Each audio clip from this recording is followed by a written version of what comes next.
where should we start unpacking all this? I think maybe Henry George Cranon, Harry Cranon. He's a Victoria Cross recipient, which feels like a significant place to begin. Definitely. And interestingly, Harry Cranon's story doesn't just start with the VC heroism. He actually had already built up a bit of a military career. He served in India back in the late 1890s before even getting involved in the Boer War. Right, so this wasn't his first taste of conflict. No, not at all. And it was in the Boer War at a place called Springbok that he showed that just incredible bravery. You have to picture it. Heavy fire. His mate, Private Barry, is wounded. His horse is down. Yeah. Instead of finding cover, Cranon rides back, pulls Barry onto his own horse, and somehow gets them both to safety while the attack is still going on. Just amazing. Absolutely stunning courage. And that act earned him the Victoria Cross. It was reported in the London Gazette, October 18th, 1901. It's hard to even get your head around that level of bravery. What does that tell us about, the kind of person who earns a VC? Well, it really speaks to this extraordinary selfless courage in the heat of the moment. The VC, it's specifically for the most conspicuous bravery against the enemy. Cranon's actions, they clearly hit the incredibly high mark. And his story didn't stop there. He came back home, became a gardener for Sir James Lee Knowles in Swinton. He was even in the Guard of Honor for King Edward VII and Queen Alexandra, a real mark of respect. Then World War I breaks out, and what does he do? He re-enlists. Incredible commitment. He gets wounded, Second Battle of Ypres in 1915. But even that doesn't stop him. He goes on to serve in the Balkans, Salonika, Egypt, Palestine. His service really crossed continents and conflicts. What does serving in so many places suggest about that experience? It really highlights just how global these conflicts were and the sheer variety of challenges and environments these servicemen faced. Someone like Cranon, seeing action in so many different places, he would have witnessed a huge spectrum of warfare. He later attended VC reunions, showing that bond between these heroes. And in a really nice local moment, he took the salute at the Swinton Cenotaph in 1948. Oh, lovely. Sadly, though, his life ended tragically. He was involved in a road accident later that same year, and he died in 1953, buried with full military honors in Swinton Cemetery. It's just a remarkable life, isn't it? A local guy becomes a national hero, experiences so much. Okay, let's turn to another story now, maybe from a slightly later period, thinking about the aftermath. Charles Reginald Cook. Yes, Cook. He was a second lieutenant, Loyal North Lancashire Regiment, died in February 1919, only 26. So young. And the Loyal North Lancs, that was County Infantry Regiment. As a second lieutenant, he'd be leading men. His story really brings home how the war's impact stretched, way beyond the actual fighting. Absolutely. He was born in Pendlebury. His dad was a journalist, an author. Before the war, Charles was an engineer. Partington Steel and Iron Company. Right. He signed up right away as a private 6th Manchesters, but later got a commission. Saw serious action, wounded on the Somme, suffered shell shock, what we'd now call PTSD. Yeah. And he actually resigned his commission because the effects were so lasting. He survived the war itself, but then dies from influenza and pneumonia early in 1919. His condition must have been worsened by everything he'd been through. Undoubtedly. He was remembered as the first locally commissioned officer to die, but then, just get this, 2 days later, his wife Ethel also died. Influenza again. She hadn't even been well enough to go to his funeral. It seems the grief, plus the illness, it was just too much. It really hammers home that the casualties weren't just on the front lines. The ripple effects on families, on communities, they were huge and lasted long after the guns fell silent. Now, shifting gears slightly, there's another story, this one uncovered through some dedicated research. James Barnes. James Barnes, yes. A royal engineer, died aged just 22. And for years, his grave wasn't officially recognized by the Commonwealth War Graves Commission. That's right. It's a project called In from the Cold that finally identified his grave.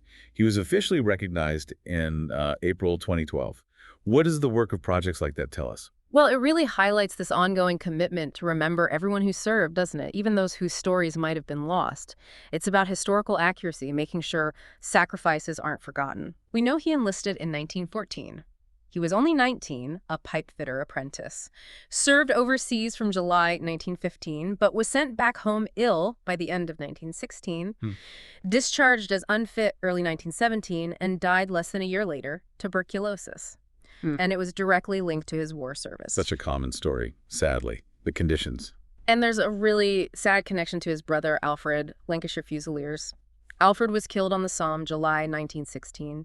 He has no known grave. He's on the Thiepval Memorial. Wow. Losing two sons so close together, it just brings home the immense cost for families right there in Swinton and Pendlebury. Absolutely. These weren't isolated incidents. Whole families were devastated. Okay, let's consider William Ogden next. William Ogden. He was a bank clerk, volunteered for the Royal Army Medical Corps early 1915, served with the 96th Field Ambulance in France from late 15. But what's really striking here is he won the military medal twice in the same year, June and September 1917. That is exceptional. To get it once was recognition for bravery in the field, but twice. Yes, getting a bar to the military medal, like Ogden did, means further acts of bravery after the first one.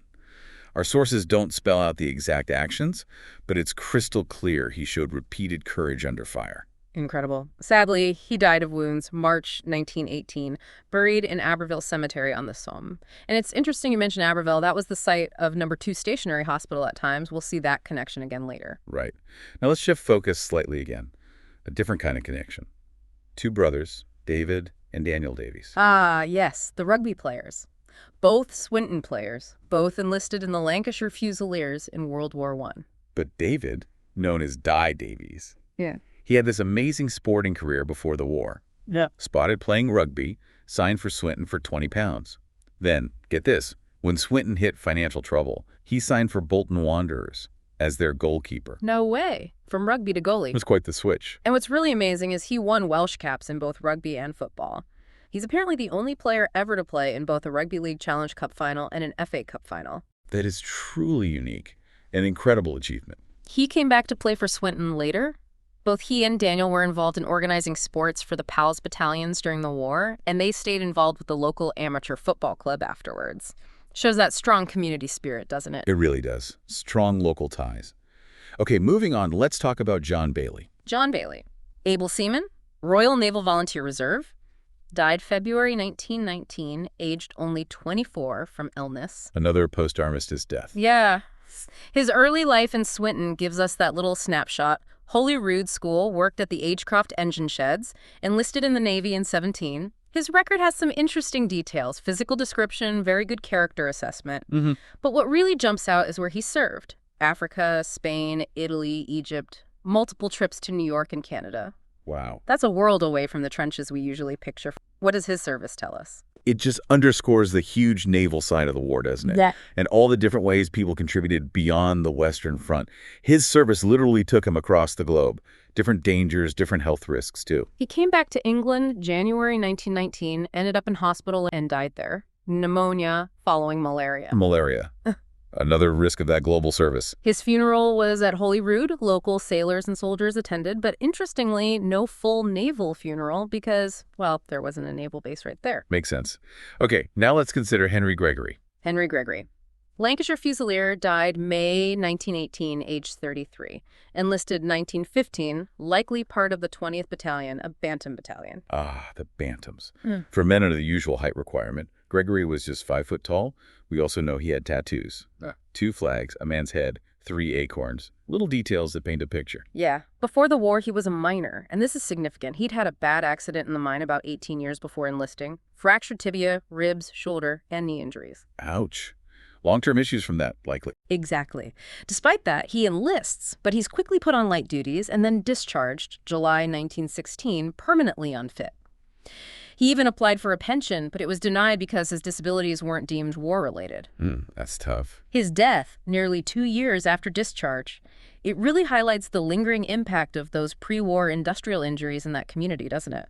It certainly does, and it raises questions about support for men whose health was already compromised by hard industrial work before they even put on a uniform. Okay, let's turn to Frank Higgins. Frank Higgins, gunner, Royal Artillery. Died November in 1944, age 37. Cause of death was chronic nephritis, a kidney disease. So, Second World War context here. Yes. Called up January 41, served in England and Scotland, medically discharged June 43, got a pension. Before the war, he was involved in local scouting. Strong community links again. His story is a reminder that even service within the UK in support roles could lead to long-term health problems linked to military life. Now, how about William Charles West? William Charles West.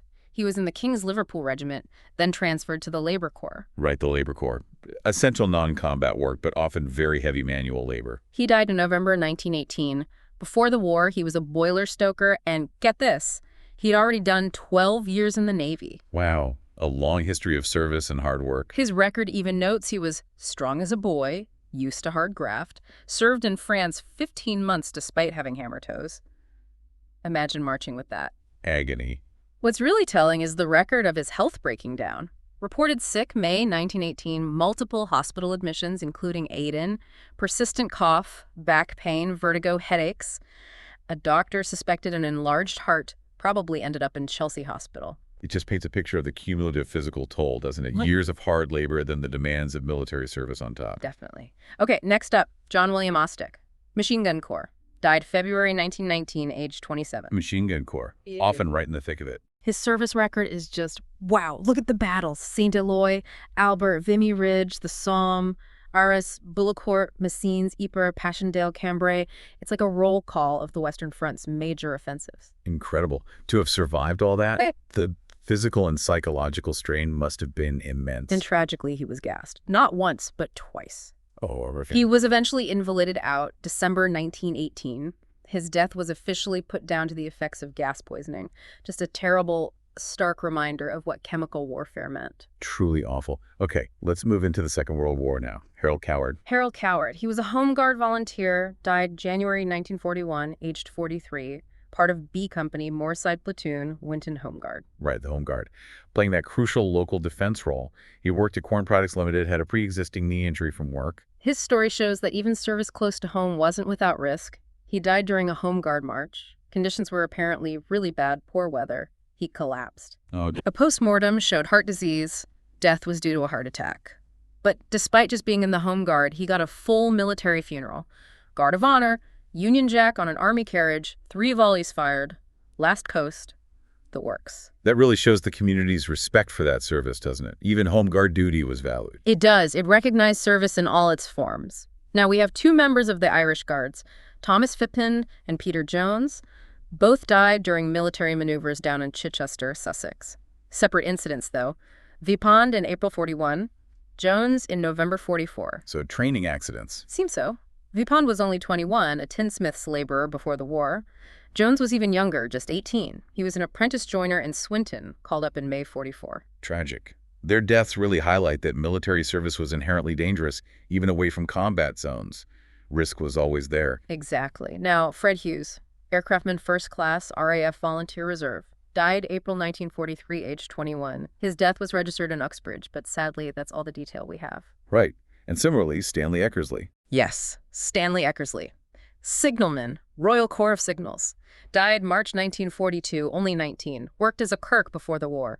His death was registered in Wales, but again, no cause specified in our records. These brief mentions are important, though, aren't they? They still represent young lives lost. Absolutely. However, for Frank Cooper, we do have more detail. Sergeant, Air Gunner, RAF Volunteer Reserve.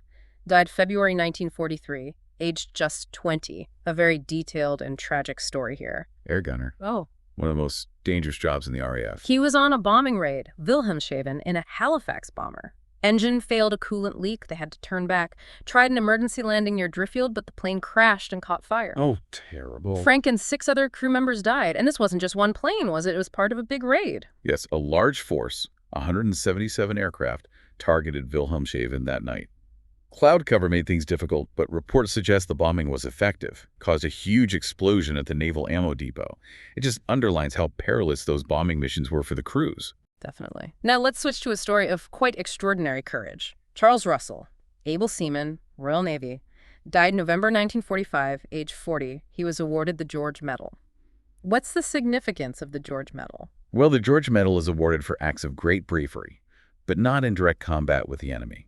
Russell's actions were in May 1944, after his ship, HMS Herworth, was lost. What did he do? Despite being severely burned himself, he was crucial in launching the motorboat to rescue survivors. One of the boat's lips jammed just as the ship was sinking. He managed to free it. Then he led the rescue, making multiple trips, saved 38 sailors.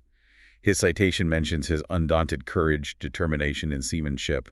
Just incredible heroism. Amazing. And he had a long Navy career. We also have the poignant story of Ernest Henry Winard, leading aircraftman, RAF. Died October 1941, age 30, served in maintenance command, worked as a dispatch writer. And how did he die? Tragically, a motorcycle accident in Kent while on duty.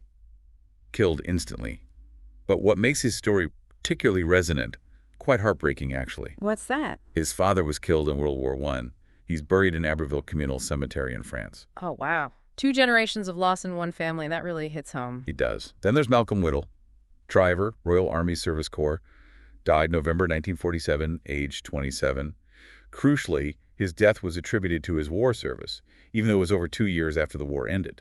Right, highlighting those long-term health consequences. He died at home in Swinton. Exactly. Now, Douglas Haydock, Sergeant Flight Engineer, RAF, died February 1943. He'd enlisted in 40, was released for a time to work as an aircraft engineer, then volunteered for aircrew. Flight engineer, a vital role on those big bombers, Yeah. monitoring all the systems. Absolutely crucial. His last missions was to Augsburg. They took flak damage, had to divert to Lakenheath. Weather was bad, low cloud, running low on fuel. A dangerous situation. Very. They made multiple attempts to land in poor visibility. On the final attempt, they overran the runway. The plane overturned and caught fire. Oh, no. Were there any survivors? There were incredibly brave rescue attempts. Squadron leader Pettit got an OBE. Leading aircraftman Ray got the British Empire Medal for pulling 3 crew members out alive. But tragically, Haydock and the rest of the crew died. The aircraft itself only had about 27 flying hours on it. Just awful. Such fine margins between life and death. Then there's Peter Jones, the young Irish Guard we mentioned. Yes, killed in training. And James Edward Dunn, Lance Corporal, Coldstream Guards. Died June 1944, age 29. Worked at Burton's factory before the war. His death was particularly shocking, wasn't it? Yes, absolutely devastating. He was attending Sunday morning service at the Guards Chapel, Wellington Barracks, when it was hit directly by a V-1 flying bomb. Yeah. A doodlebug. Oh, my God. The roof collapsed. The casualties were horrific.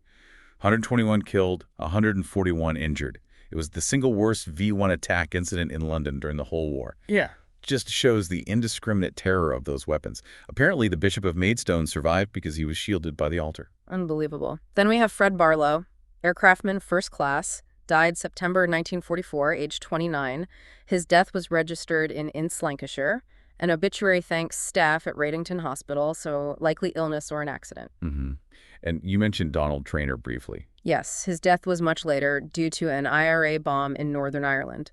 Not related to the World Wars, but included perhaps as a reminder that conflict and its consequences continue to affect families from the area in different contexts. A different kind of conflict, but lost nonetheless. And Russell James Bridgman. Flight Sergeant, RAF, died February 1961, age 34, nickname Rusty, joined the RAF as a boy entrant, had flown Sabre jets in Germany, met his wife while working at the RAF Recruiting Center in Manchester. So an experienced airman. Yes, but he'd been off flying duties for a bit. He went back, did a refresher course. Then, February 61, the Avro Anson plane he was in crashed into a mountain on the Isle of Man. Foggy conditions. All 6 crew members were killed. Another tragic accident. He was buried with full RAF honors in Swinton Cemetery. And there's a poignant detail. Near the crash site was the wreckage of an American B-17 Flying Fortress that crashed in 1945. That was the Isle of Man's worst ever air crash. Wow, a somber connection across the years. Now, Wilbraham Lomax Blair's. Died May 1918, aged 27. Effects of gas shell poisoning and bronchopneumonia. Worked at the Eccles Co-op in Swindon before the war. Enlisted Manchester Regiment, February 16. Served in Egypt, transferred to the King's Liverpool Regiment. And he suffered from trench fever early in 1917. Yes, symptoms like fever, headache, muscle pain, similar in some ways, apparently, to Lyme disease. He recovered, went back to the front line for 6 months. Tough going. But was then invalided home late 1917 because of gas poisoning. His death came several months later, despite maybe showing some initial improvement. It just shows how insidious and long-lasting gas attacks could be. Absolutely devastating, those lingering effects. Buried with full military honor, his sacrifice is still remembered. Good that he's still commemorated. And Andrew Gallagher. Just a brief mention, died locally, February 1918, age 45, Leicester Regiment. Lived in Swinton in 1901. But the cause of death, well, it's unknown from our records. Sometimes there are gaps. True, limitations in the records are common. Finally, John Pearson. John Pearson. Died March 1944, age 26. South Wales borderers. This story is just heartbreaking. His poor mother received a letter from him on the very same day the telegram arrived telling her he'd died. Oh, that's just awful timing. Unimaginable. He was killed in a lorry accident during a trainings exercise, possibly in Norfolk. And he was due home on leave very soon, went to St. Peter's School in Swinton. It really underscores the fragility of life, how tragedy could strike any time, even away from the front lines. Looking back at all these stories, what really gets me is just the sheer variety of experiences, all connected back to Swinton and Pendlebury. We've seen incredible heroism like Cranon and Russell, Yeah, profound tragedy like the Cooks or the Barnes brothers, the long-term health impacts, the global reach of service like John Bailey's, the dangers of training. It covers so much. absolutely. And it makes you think, how does knowing these very specific local stories change how we understand those huge historical events? The Boer War, the World Wars, they become much more human, don't they? They really do. And you wonder, what other stories are out there? Hidden in local records and communities everywhere, just waiting to shed new light on the past. It really makes you want to look into your own local history, doesn't it? Check out the memorials, the records in your own town. You might find equally powerful personal stories that offer that same human connection to history.